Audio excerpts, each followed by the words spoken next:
여러분 잘 아시다시피 오늘은 세월호 참사가 일어난 지 정확하게 만 5년이 되는 날입니다. 5년 전 4월 16일, 여러분 잘 아시는 사건입니다. 한국 현대사에 기억될 만한 참으로 아픈, 또 한편으로는 후진국에서나 일어날 법한 욕심과 무능, 무책임과 무사 아니함이 엮어서 일어난 부끄러운 사고였습니다. 특별히 꼭다운 10대 아이들의 희생이 너무나도 컸기에 많은 국민들이 안타까움을 넘어 분노하는 마음을 가지게 되었던 것입니다. 그러나 우리는 또 다른 면을 볼 수 있어야 할 것입니다. 지금 그 이름들을 다 기억할 수는 없지만 자신의 생명보다 아이들의 생명을 소중히 여기고 한 아이라도 더 구출하기 위해 자신을 내놓았던 선생님들이 계셨기에 우리는 좀 더 나은 조국의 미래를 꿈꾸면서 지난 5년을 보내었습니다. 다른 이야기를 제가 조금 더 하겠습니다. 지난번 미국을 방문했을 때 저희 내외가 딸과 사이가 새로 이사해서 살고 있는 집을 처음으로 가봤습니다. 강 건너 맨하탄 뉴욕의 중심부가 보이는 그런 아파트였습니다. 거기서 저는 2001년 9.11 테러가 일어났던 곳을 보았습니다. 월드 트레이드 센터 쌍둥이 빌딩이 서 있던 곳이지요. 물론 지금은 다른 빌딩이 들어서 있었습니다. 잠시 당시 상황이 눈앞을 스쳐갔습니다. 비행기 테러로 빌딩들이 불타는 모습이 보였던 것이죠. 당시 많은 사람들이 빌딩에 갇혔습니다. 어찌할 바를 몰랐죠. 정말 비행기 테러로 일어난 그 처참한 모습을 저도 당시 TV를 통해서 보았습니다. 그런데 우리는 또 다른 모습을 기억하게 됩니다. 한 사람이라도 더 구출하기 위해서 불타는 쌍둥이 빌딩 안으로 줄지어 들어가는 소방대원들이었습니다. 그들에게도 무슨 위험이 닥칠지 모릅니다. 그러나 한 사람이라도 더 구출하기 위해서 그들은 참으로 위험한 그런 빌딩 안으로 들어갔던 겁니다. 실제로 300명 이상의 소방관들이 빌딩이 무너지면서 희생을 당했습니다. 300명 이상이요. 빌딩 안에 있다가 희생을 당한 것이 아니라 사람을 구출하기 위해서 빌딩 안으로 들어갔다가 빌딩이 무너지는 바람에 그렇게 희생을 당한 것입니다. 마찬가지로 우리의 구원이 이루어지려면 어떤 식으로든 구원하는 자가 있어야 합니다.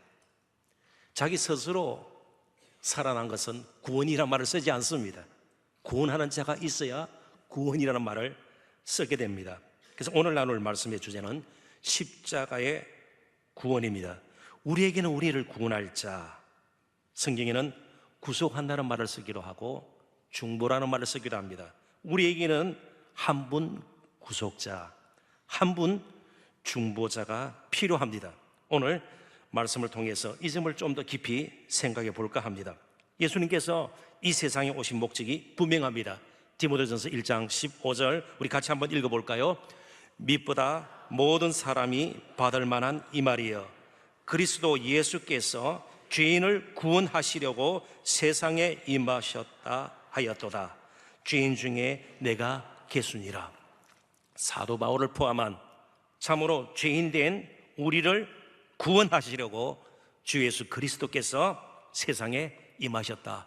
이 땅에 오셨다. 가장 큰 이유가 무엇입니까? 더 많은 떡, 더 건강함. 물론 부수적으로 우리가 예수 그리스도를 믿고 구원에 포함될 수 있습니다. 그러나 죄에서 우리를 구원하시려고, 죄인들을 구원하시려고 예수 그리스도께서 세상에 임하셨습니다. 왜 하나님의 아들 예수 그리스도께서 이 땅에 오셔야만 했는가? 늘 던져야 할 질문입니다. 그럴 때 그 질문의 답은 또 나오게 되는 겁니다. 나 같은 죄인 중에 개수니라 사도 바울이 그냥 억지로 좀 뭔가 보이려고 한 말이 아닙니다. 자연스럽게 왜 예수님께서 이 땅에 오셨는가를 생각해 보니까 나 같은 죄인, 그 중에서도 가장 죄 우두머리 같은 나 같은 죄인 때문에 예수님이 오셨다는 겁니다. 하나님과의 관계가 끊어진 채 살아가던 우리들을 다시 하나님께로 돌이키기 위해서 예수님께서는 이 땅에 오셨습니다. 자, 그렇다면 이쯤에서 질문을 던질 수가 있겠죠. 하나님과 관계를 맺고 사는 것과 하나님과 관계를 맺지 않고 사는 것 무슨 차이가 있습니까? 먹고 사는데 무슨 차이가 있습니까? 장사하는데 무슨 차이가 있고요, 공부하는데 무슨 차이가 있고요, 스펙을 쌓는데 무슨 차이가 있고, 취업하는데 무슨 차이가 있습니까? 하나님과 관계를 맺고 정말 구원받고 사는 것하고 그러지 않고 사는 것, 당장 이 땅에서 차이가 없겠습니까? 분명히 있습니다. 인간이 겪는 모든 악과 고통, 무력감과 절망감, 그리고 상실감과 두려움 여러 가지가 있을 겁니다. 여러 가지 미래에 대한 두려움도 있을 것이고요, 사람에 대한 두려움도 있을 것이고요, 그리고 죽음에 대한 두려움, 이 모든 것들은 근본적으로 하나님께로부터 멀어진 데서 오는 것들입니다. 조금 더 나갑니다. 하나님과 멀어져서 생명의 근원에서 멀어져 버린 우리들은 예수를 믿기 전에는요, 죄악된 본성과 정욕을 따라서 살 수밖에 없는 자들이었습니다. 이게 무슨 말입니까? 하나님의 풍성함도, 하나님께서 주시는 은혜 같은 것은 전혀 누리지를 못했기 때문에 필요 없는 걸로 생각합니다.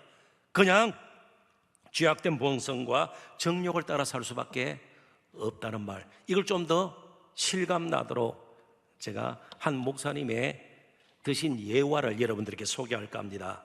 리디머교 웨스트 사이드, 리디머교회 미국의 맨하탄에 있는데요, 지금 한 서너 개로 갈라져 있습니다.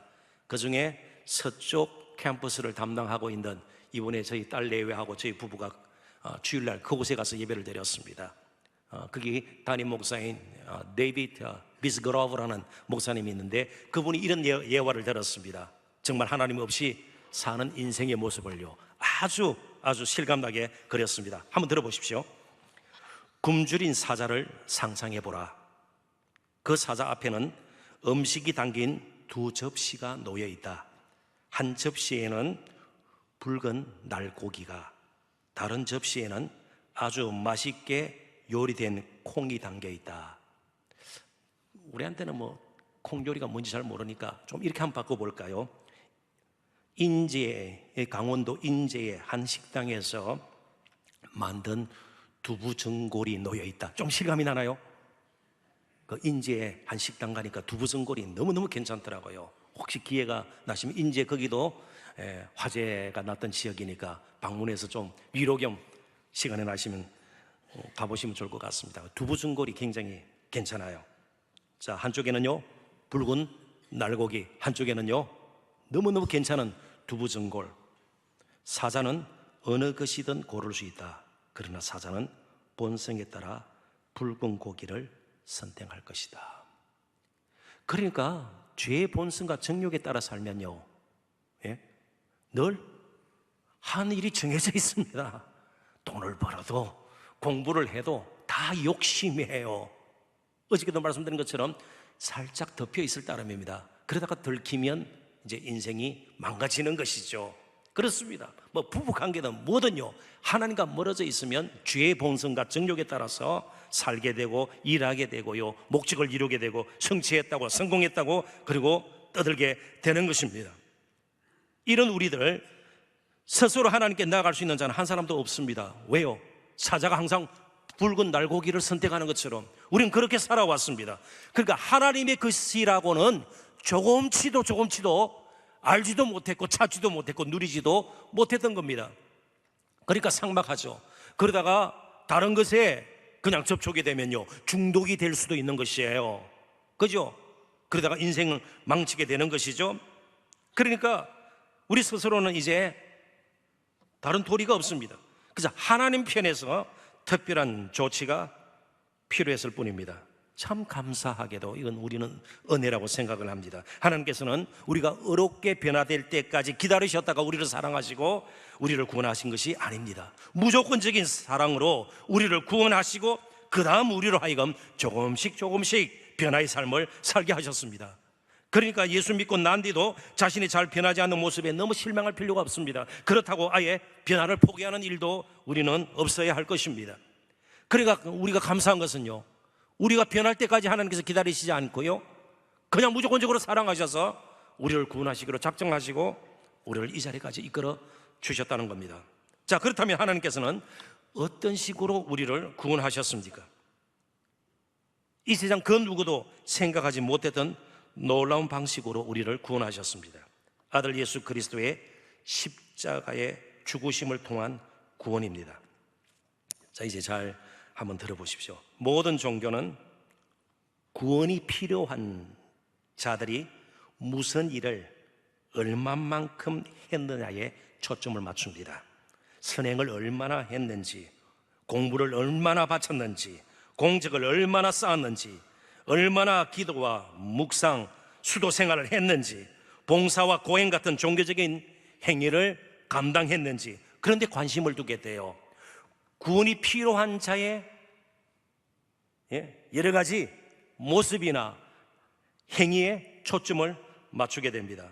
그러나 정말 우리가 가지게 된 이 구원, 복음의 은혜는요, 우리를 구원하실 자에게 초점을 맞춥니다. 희한하죠? 우리 한 것이 아무것도 없어요. 우리를 구원하실 자에게 초점을 맞춥니다. 하나님의 눈은 우리의 행위에, 죄송합니다마는 구원에 관한 한 전혀 관심이 없습니다. 얼마나 기도를 많이 했는가, 얼마나 열심히 살았는가, 얼마나 많이 봉사했는가, 구원하고는 아무 관계가 없습니다. 그 후의 일입니다. 하나님의 눈은 오직 예수 그리스도께 가 있습니다. 하나님이 온전하게 받으시는 제사는 예수 그리스도의 십자가의 의로운 제사밖에는 없습니다. 우리는 그 안에 있기 때문에, 예수님 안에 있기 때문에 이 새벽에 나와서 찬양하는 것이 하나님 앞에 드려지는 것이에요. 예수님 안에 있기 때문에 우리의 헌금이 드려지는 것이에요. 예수님 안에 있기 때문에 우리의 봉사가 향기로운 제물로 하나님 앞에 드려지는 거예요. 예수님의 초점은 바로 또 저와 여러분이 되는 겁니다. 예수 그리스도의 구속의 행위 안에 있기에 우리 또한 어렵다 인정함을 받습니다. 자, 그렇다면 정말 우리에게 중요한 것은 그리스도 안에 있는가 밖에 있는가 하는 것입니다. 구원을 위해서 우리에게 가장 필요한 것이 있다면, 그러므로 처음부터 끝까지 우리는 예수 그리스도를 주목하는 일입니다. 그리고 그분이 이루어놓으신 구속의 일을 겸손히 받아들이는 겁니다. 그것이 기본적인 믿음의 자세입니다. 자, 본문 21절을 다시 한번 읽어보도록 하십시다. 다 같이 읽습니다. 하나님이 죄를 알지도 못하신 이를 우리를 대신하여 죄로 삼으신 것은 우리로 하여금 그 안에서 하나님의 의가 되게 하려 하심이라. 아멘. 그냥 예수님께서 우리를 구원하셨다고 끝나지 않고, 여기는 하나님이 죄를 알지도 못하신 이, 그러니까 죄를 지으신 적도 없고 죄를 모르니까, 죄를 모르니까 죄인이 결코 아니고요, 죄를 지을 수도 없는 분이세요. 그러니까 온전히 의로운 분이십니다. 예수 그리스도는 죄가 없으신 분이십니다. 근데 놀라웠게 누가복음 24장에 보면 십자가 죽음과 관련해서 세 번에 걸쳐서 예수님은 죄가 없으신 분으로 표현하는 구절들이 나옵니다. 세 사람이 최소한 그렇게 고백을 해요. 첫 번째가 누구일까요? 예수님을 십자가형에 처하도록 마지막 허락한 사람이 누구예요? 로마 총독 빌라도예요. 빌라도가 뭐라고 고백했습니까? 누가복음 23장 4절에 보면 그에게서 죄를 찾지 못하겠노라. 죄인이 아니라는 겁니다. 그럼에도 불구하고 유대인들의 환심을 사기 위해서 십자가형을 허락했습니다. 더욱이 예수님과 함께 마지막 6시간 동안, 최소한 6시간 동안 예수님 돌아가실 때까지요, 십자가에 그 곁에서 못 박혔던 한 강도, 두 강도 가운데 한 행악자가 뭐라고 고백했습니까? 누가복음 23장 41절에 그에게는 옳지 않은 것이 없다. 그에게는 잘못이 전혀 없다. 예수님에게는 잘못이 전혀 없다. 죄인이 아니다. 여기에 달릴 분이 아니다. 그리고 오늘 나를 기억해 달라고, 당신이 나라가 임할 때 나를 기억하소서. 그리고 예수님 십자가 못 박히신 걸 보고 마지막 로마의 백부장이 십자가형을 집행했던 바로 그 현장에 있었던 백부장이 예수님을 향해서 정령 의인이었도다 그렇게 고백을 했습니다. 누가복음 23장 47절입니다. 예수님은 온전히 의로운 분이십니다. 그렇다면 예수님의 죽음은 너무나도 억울한 죽음이 아닙니까?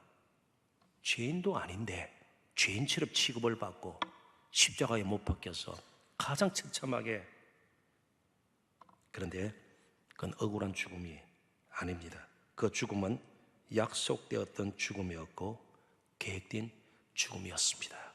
자, 그러면 그 예수님께 훈장이라도 달아드려야죠. 그 예수님께 표창장이라도 주어야죠. 요즘처럼 의로운 의인의 상을, 그죠? 대통령이 줘야 될 것 아니에요. 예수님의 훈장이 어디 있어요? 예수님의 표창장이 어디 있어요? 꼭 기억하십시오. 예수님의 훈장이 저와 여러분이에요. 예수님의 표창장이 저와 여러분이에요. 그래서 이제는 저희들이 정말 구원받은 자로 잘 살아야 되는 이유가 여기에 있어요. 다른 욕심내지 아니하고, 엉뚱한 길 가지 아니하고, 정말 감사해서 평생을 찬양하고 정말 남은 평생을 예수님 가신 길을 우리가 따라갈 수 있다면 그게 가장 빛나는 예수님의 훈장이 되는 것이에요. 정말 약속되었던 죽음이었고 계획된 죽음이었습니다. 저와 여러분을 위한, 전적으로 저와 여러분을 위한 죽음이었습니다. 그게 은혜의 죽음이에요. 그런데 오늘 본문은 예수님께서 우리의 죄를 담당한 것으로 말씀하고 있습니다. 자, 이제 그림이 뭔가 하면 오늘 본문은요, 우리의 죄가 예수님께로 가서 예수님이 담당하시고요, 예수님의 의가 우리에게로 와서 우리는 하나님 앞에 의인으로 여김을 받게 된다는 겁니다. 뭐가 바뀌었어요? 우리의 죄와 예수님의 의가 바뀌어진 겁니다. 그걸 신학적인 용어로 전가, 트랜스퍼, 바뀌다. 조금 이해하기가 힘드시면 구자, 계좌, 이체로 생각하면 되겠습니다. 이 구자에서 이 구자로 옮겨가는 건데, 우리는 예수님께 내놓은 것이 죄밖에 없습니다. 예수님은 우리에게 의를 허락하셨습니다. 그런데 의인이 우리의 죄를, 죄가 없으신 분이 죄를 담당해야 하나님 앞에 인정을 받아요. 죄인이 다른 사람의 죄를 담당해서 하나님 앞에 나가면요, 그 사람도 죄인이기 때문에 결코 하나님께서 어렵게 받으실 수가 없는 겁니다. 예수님께서는 죄인이 아니지만 죄의 취급을 당하시고 우리 대신 형벌을 받으셨습니다. 반면 예수님의 의가 죄인인 우리에게로 옮겨졌습니다. 그래서 우리는 죄사함을 받았을 뿐 아니라 의인으로서 하나님 나라에 들어가는 복을 누리게 되었습니다. 조금 더 신학적인 용어를 쓰겠습니다. 그렇지만 그 의미를 여러분들께서 그냥 이해하시면 좋겠습니다. 예수님의 삶과 죽음, 죄 없으신 분이 어떻게 사셨고 어떻게 죽으셨는가를 다시 한번 생각해 보기를 원합니다. 예수님은 율법을 범한, 그래서 우리가 받을 형벌을 대신 받으셨습니다. 그것을 그분의 수동적 순종이라 그럽니다. 우리의 죄값을 대신 치른 거예요. 담당한 겁니다. 대신 예수님께서는 죄가 없으신 분이에요. 평생 사시면서 율법의 의를 온전히 이루신 분입니다. 예수님은 계명 하나 지키지 못한 것이 없습니다. 완전하게 의로우신 예수님은 율법의 계명을 다 지켜 의를 이루셨습니다. 그걸 능동적 순종이라고 합니다. 그러니까 예수님께서 우리의 죄를 담당하셔서 우리는 죄사함을 받았습니다. 죄사함을 받았습니다. 그리고 예수님께서 온전히 율법에 순종하셨기 때문에 온전한 의인으로 사셨습니다. 그래서 예수님 안에서 그 의가 우리의 것이 되면서 우리는 또한 의인처럼 된 것입니다. 죄인의 신분에서 의인의 신분이 된 것입니다. 그래서 예수님 안에서 의롭다 인정을 받게 된 것입니다. 자, 그렇다면 이쯤에서 우리의 구원을 위해서 우리가 한 일이 도대체 무엇입니까? 한 가지도 없습니다. 한 가지도 없습니다. 전적으로 예수 그리스도 성자와 하나님 아버지 성부 사이에, 그리고 이 사실을 깨닫게 해주시는 성령 하나님의 일이에요. 믿게 하시고 진리로 이끌어 주시는 또 성령 하나님께서 개입을 하시는 것이죠. 아무것도 한 것이 없습니다. 그런데 때로는 믿고 신앙생활하면서 내가 어려워서 다른 사람보다 낫기 때문에, 다른 사람보다 더 괜찮기 때문에 이 자리에 있고 이런 직분을 맡았고 내가 이런 삶을 살아가는 것처럼 우쭐댈 때가 있습니다. 저 역시 예외가 아닙니다. 자신을 내세우기도 합니다. 다른 사람에게 인정받는 것이 대단한 것처럼 사람들의 눈치를 보게 되고 때로는 사람을 판단하는 저와 여러분이 아닌지 모르겠습니다. 그게 다 십자가 앞에서는 부끄러운 겁니다. 왜 그 일들이 계속 이어질까요? 십자가가 없기 때문에 그렇습니다. 십자가 보이지 않기 때문에 그렇습니다. 그냥 습관적으로 그렇게 하는 겁니다. 아니요, 우리가 평생 정말 사도 바울처럼 죄인 중에 계십니다. 무엇을 드려도 아깝지 않고요, 새벽기도 나오고 정말 우리의 가진 많은 것들 가운데에 정말 아끼지 않고 또 하나님 앞에 내어놓고 다른 사람과 나눌 수 있고, 이런 것들은 무슨 명령을 한다고 되는 것이 아니에요. 바로 그 십자가 앞에 우리가 겸손히 설 때 그렇습니다. 왜요? 어차피 그렇게 우리가 믿음을 시작했고요, 우리의 믿음은 그렇게 지속되기 때문에요. 다른 것으로 우리의 믿음이 견고해지고 강건해지는 일은 없습니다. 그러지 않을 때 우리는 다 십자가 앞에서 다시 부끄러운 모습으로 서게 되는 겁니다. 예수님은 소위 위대한 성자들, 윤리 도덕적으로 본이 될 만한 그런 사람들 중에 한 사람으로, 혹은 아름다운 순교자들 중 한 사람으로 이 땅에 오시지 않았습니다. 우리를 하나님 앞으로 인도하기 위한 구속자로 이 땅에 오셨습니다. 자신의 모습을 대속물로 내놓으시기 위해서 오셨습니다. 왜 하나님께서 이런 십자가의 방식으로 우리를 그렇다면 구원하셨을까요? 여러 가지 측면에서 구원에 대해서 이야기할 수 있습니다. 그런데 오늘 결론적으로 한 가지, 문맥상 한 가지를 함께 살펴보고 말씀을 맺을까 합니다. 20절 같이 한번 읽어보도록 하십시다. 다 같이 읽습니다. 그러므로 우리가 그리스도를 대신하여 사신이 되어 하나님이 우리를 통하여 너희를 권면하시는 것 같이 그리스도를 대신하여 간청하노니 너희는 하나님과 화목하라. 너희는 하나님과 화목하라. 그런데 어떻게 화목할 수 있느냐? 21절이 그 근거를 이야기해 주는 겁니다. 예수님의 의와 우리의 죄가 바뀌어져서 증가되어서 이제는 하나님께 나아갈 수 있게 되었고 하나님과 화목하게 되었다. 이해가 되시나요? 자, 그렇다면 예수님의 그런 증가의 은혜를 입은 우리들이 제일 먼저 해야 할 일이 무엇입니까? 하나님과 화목한 겁니다. 하나님과 멀어져 있던, 낙원에서 쫓겨났던 우리들이 하나님께로 이제는 날마다 나아가는, 하나님과 함께하는 복을 누리게 되었습니다. 생명이신 하나님과 영원토록 함께하기 때문에 그것을 성경에서는 영생이라 그럽니다. 생명이신 하나님과 함께하시기 때문에 우리는 더 이상 죽음이 마지막 단어가 아닌 것입니다. 이제 하나님과 함께하고 하나님과 화목되었기 때문에 가장 우리가 더 깊이 알아야 될 분이 하나님이시고요, 가장 닮아야 할 분이 하나님이시고요, 무엇을 하든 대화를 먼저 나눠야 될 분이 하나님이세요. 하나님이 가장 가까이 계신 분이세요. 하나님만 그래서 섬기고 경배하고 사랑하고 또 그의 충만함으로 우리가 하루하루를 살게 되는 겁니다. 그리고 특별히 예수님의 대속의 죽음을 통해서 하나님께 우리는 언제든지 어디서나 어떤 문제를 가지고도 나아갈 수 있게 되었습니다. 하나님은 우리가 나아갈 때에 절대로 거절하지 않습니다. 한 번도 우리의 간구를 듣지 않으신 적이 없습니다. 내 기도대로 당장 응답하지 않는 것처럼 보이는 것도 하나님께서 이미 응답하신 겁니다. 다른 방식으로 응답하실 거예요. 다른 때에 응답하실 겁니다. 그래서 일단 하나님과 화목됐다는 이 사실 앞에서는요, 더 이상 우리는 두려움이 없는 거예요. 두려움이 없습니다. 미래에 대해서 그렇게 두려움이 있습니까? 특별히 청년 여러분, 여러분이 장래 문제에 대해서 그렇게 두려움이 있습니까? 그 두려움을 물리치는 것은 하나님과 화목하는 거예요. 하나님 안에서 두려움을 물리치는 겁니다. 다른 어떤 환경의 변화라든지 내 감정의 변화라든지 다른 사람 그런 움직임의 변화에 따라서 내 인생이 변하는 것이 아니라 하나님과 얼마만큼 화목한가, 거기에 따라서 내 인생이 달라질 수 있다는 것을 꼭 기억을 하시기를 바랍니다. 그러므로 우리는 스스로 하나님이 하시는 일을 판단하는 것을, 그런 것은 두려워해야 돼요. 하나님은 하실 일을 분명히 하십니다.